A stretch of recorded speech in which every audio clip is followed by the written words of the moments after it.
I've heard it said this here's a man's world, and some girls, they believe it. Primping and fussing and hoping a boy will look her way.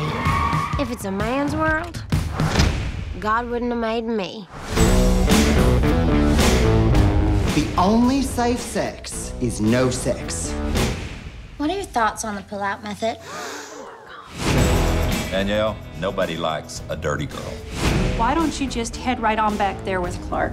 Today, we are going to start a project that will teach us that parenthood is no joke. Right, Sabrina? Yeah. So both of you play over-the-top characters in this film. What was the favorite aspect to bring out on screen, both of your characters?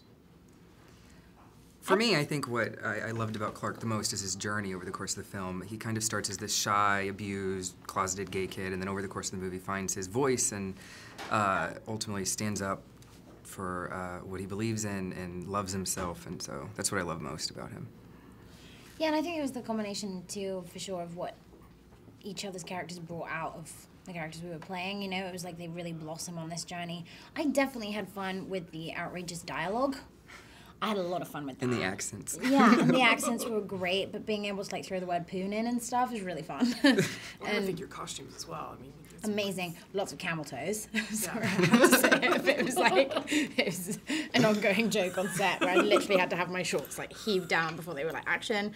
But I think, you know, it's also such a great combination in the fact that the movie is so about don't judge a book by its cover, and then you've got these two very bizarre characters meeting, and it's this friendship that kind of helps them just fall into who they are and make them very comfortable with who they are while it's happening. You know, it's like, and I really like the fact that, you know, because you have friends in your life that bring the best out of you, and that's such an example of that in the movie. They bring the best out of each other, and you fall in love with each character as soon as they meet. You know what I mean?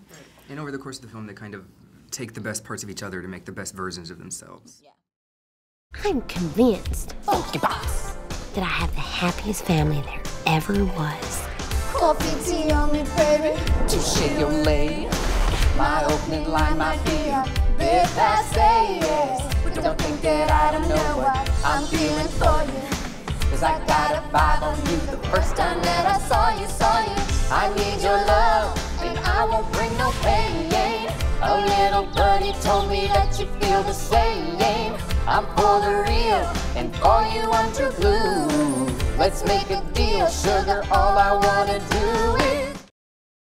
You deliver one of my favorite lines about Bugle Boy jeans. Right. It's funny because Abe posted on Facebook the commercial that it's taken from, and I had never seen the commercial until literally yesterday, and I was like, it all makes sense now. Well, now is my question for you. I mean, there's a lot of references that come from my childhood, and you're obviously both much younger than I am. So, did you do some research to understand what these references were, or how did you manage to deliver those lines so well? Because it was perfect. Thank you. I did a lot of research on the 80s, and specifically on the musical icons that he listens to. Melissa Manchester especially, because that's kind of the person that he worships. So I listened to her songs and watched her old videos, and it was amazing. Yeah, I definitely thought about the music a lot too. And it was cool because we got to talk to Abe a lot about it because it's so his story and it's so his vision, and he definitely like spent a lot of time getting us into that world, you know? And he's got such a great vision, great imagination that when you're talking about it, you're like, okay, I'm already there. I'm in it. It's so I feel, I mean, we talked a lot about characters, and we rehearsed a lot with the dance, with all the different dances, and I think like definitely dance routines back then seemed different, like the very kind of like, and all that, whoop-a-doo, that was different. Is that your dad? Unfortunately. Where the hell you been? I had homework. Hey! You forgot this.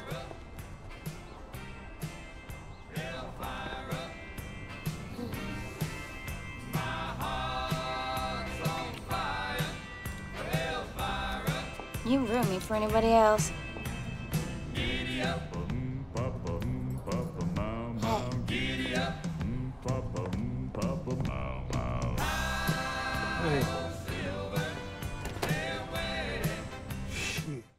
Did either of you participate in talent shows in school? Do you remember Yes, particular? I won a talent show.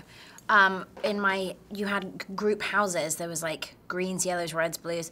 And we did a talent show and I had to sing that song. I can't remember who sings it, but I was working as a waitress in a cocktail bar.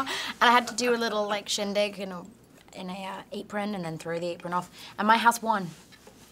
So I won one. I never participated in talent shows per se, but I was involved in theater and did a lot of musical theater and stuff like that. So I felt a little comfortable singing. But whenever we actually did the singing on set, Melissa Manchester was actually there, and so we're singing her iconic song that she won a Grammy for in front of her. And then, because So Abe scary. wanted to use the audio, the live audio, we couldn't play the music, so Juno and I had earpieces that we heard. So we were the only people in the entire auditorium in front of all of the extras and all of the crew that could hear the music, and so we're singing a cappella in front of everybody, so.